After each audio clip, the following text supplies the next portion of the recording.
the Agenda 21 video. The other way is very simply,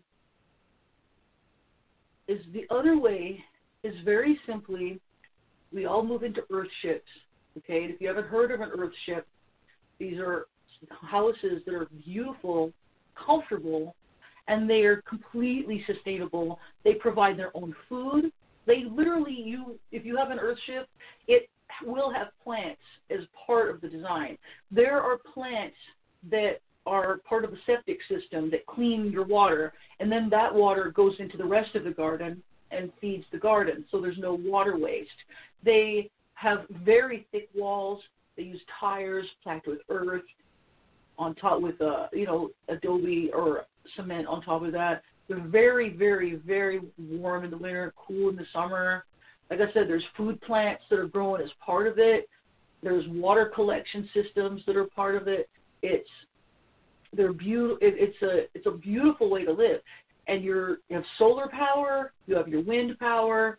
It's a perfect way to live. They've been developing these things since the 70s. They keep improving them over time, and they are amazing. Okay, it's my dream to live in one, and it's my dream to set up a Patreon so that I can refurbish this house with wind power, with solar power, with all that, because that's how you live sustainably. Okay, you live in a place that you can live in, a home that you can live in harmoniously in your environment. And there are different homes that work better in different environments. You know, you don't need to be stacked on top of each other, separated from nature, controlled by government, because that's what they want. They're calling it sustainable. They don't want any human touch on the earth. But I disagree. I think there are ways for us to live in harmony with the earth without hurting it, without destroying it, okay? And some of that is we have to keep our population to some kind of a low level, okay? And we can't use gasoline. Because look, as soon as a bunch of people sat at home for a while, the ozone layer fixed itself, okay? The magnetosphere is still very weak, okay? It's very weak. That's got nothing to do with humans. That's got to do with the earth, you know? But, like, the ozone layer healed itself. The holes sealed themselves up because there wasn't a bunch of gasoline constantly going into the air, a bunch of pollution constantly going into the air. That stuff's totally real, and that we do need to take care of that. But the way they want to do it is to just take everything away from us, you know? Now, let me see if I can find that video, and I'll play it for you. It's probably going to sound a little biased, but it's about as accurate as in as short a time as I can find. So hold on a second. All right.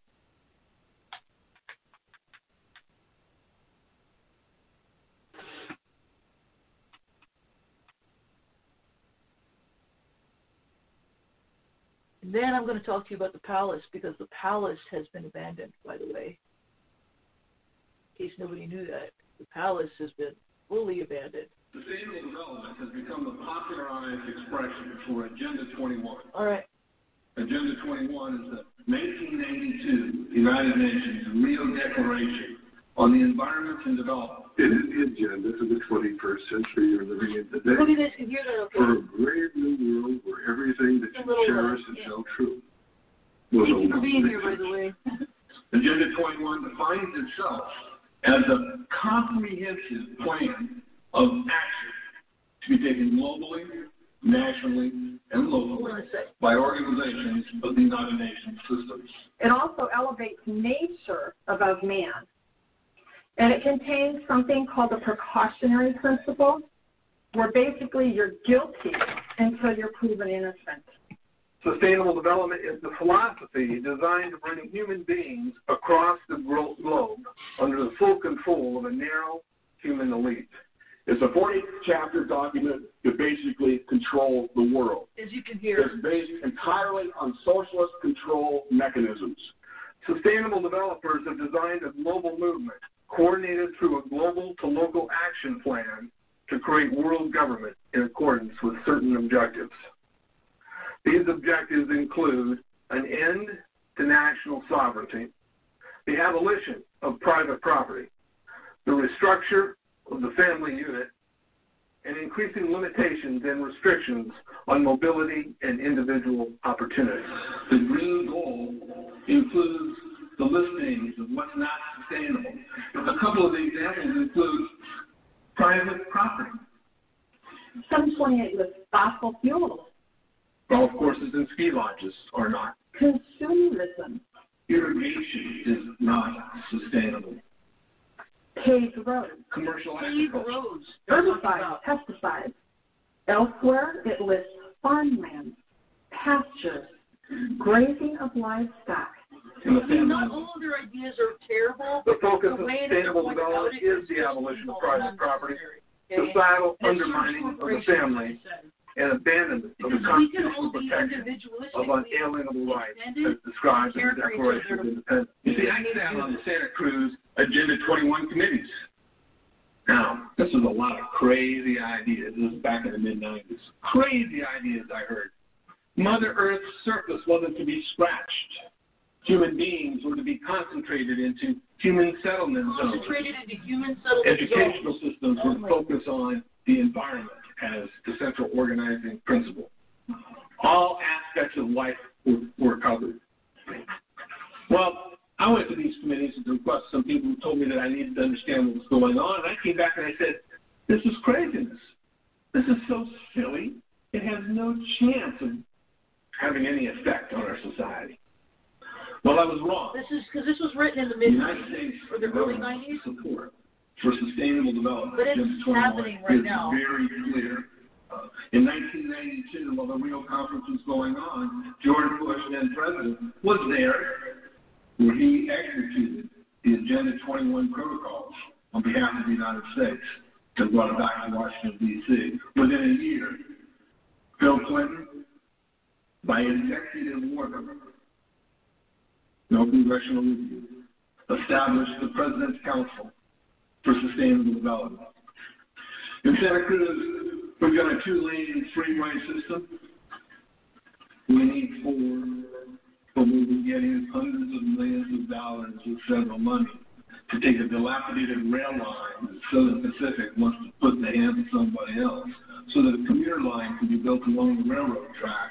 That will be followed by 14-story buildings where people will live in stacking and packing units, where developers or so-called sustainable developers will build these high rises with federal dollars. In fact, Santa Cruz has received a $300 million federal grant to build the first 3,000 of these stacking and packing units.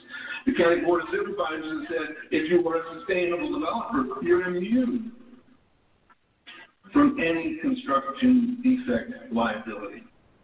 It's a partnership between selected developers building this new water and the government using the American taxpayer dollars in order to do it. This is a map of the Wildlands Project. To explain the map, the red are areas that would be off limits to human beings. Yeah, these No there's a resource lot of. I'm development. going to turn this around so you No can see. human activity. If you live Hold on. there, you know. The yellow areas are the areas for major control of all human activity. If you live there, you know. The black areas, the black dots, are the smart growth zones. That's where human beings are to be stacked and packed in small living units along rail tracks. The Smart Growth Program ultimately has jobs assigned and children cared for by the state. Yeah, which is not a good. The question has been asked many times how the people who are perpetrating these things expect to do this and make it last.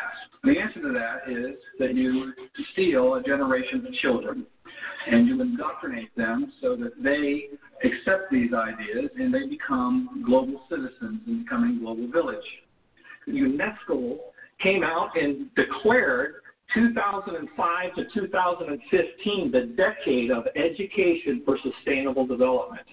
But they go on to say that it will encompass the 40 chapters of Agenda 21. That is your federal national curriculum. The entire purpose of second grade social studies is to transfer loyalty from the family to the government.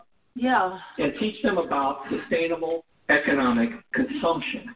Students construct their own understandings of reality and realize that objective reality is not knowable. So why bother? The truth is, the truth, which keeps men free, is being suppressed in order to prop up the attitude training agenda. And it moves on. This is our new math called Connected Mathematics. Standard 3 tells us that students learn that mathematics is man-made, that it is arbitrary, and good solutions are arrived at by consensus. Most of us assume 2 plus 2 is always going to equal 4. You're wrong. We might reach a new consensus. How well does it work?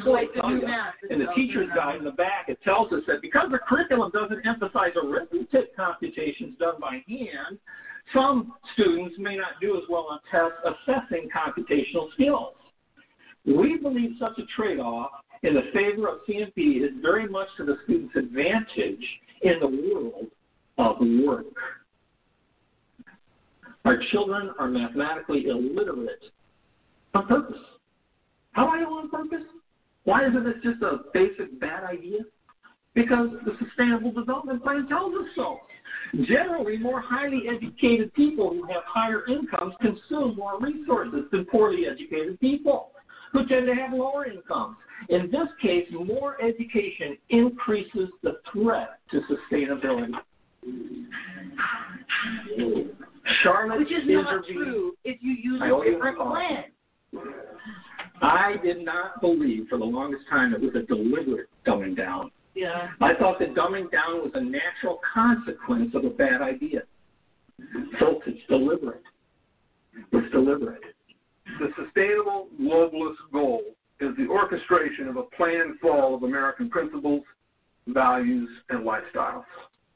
The effect on the average American will be devastating. With modernizing technology, the ordinary person will live without independence, privacy, or substantive rights. Another press conference I attended was the ICLEI group, the International Committee for Local Environmental Initiatives, that helps in the implementation of Agenda 21 in all of our local communities. And one of the speakers was Harvey Rubin, who happens to be the vice chair of ICLEI. And I asked him about the correlative rights that Americans derive from the United States Constitution and the Bill of Rights. And that, of course, is your individual liberties, your private property, your freedom of speech. Asked about it clashing with Agenda 21. And you know what his response was? Individual rights must take a back seat to the collective. Yeah, so you get the idea.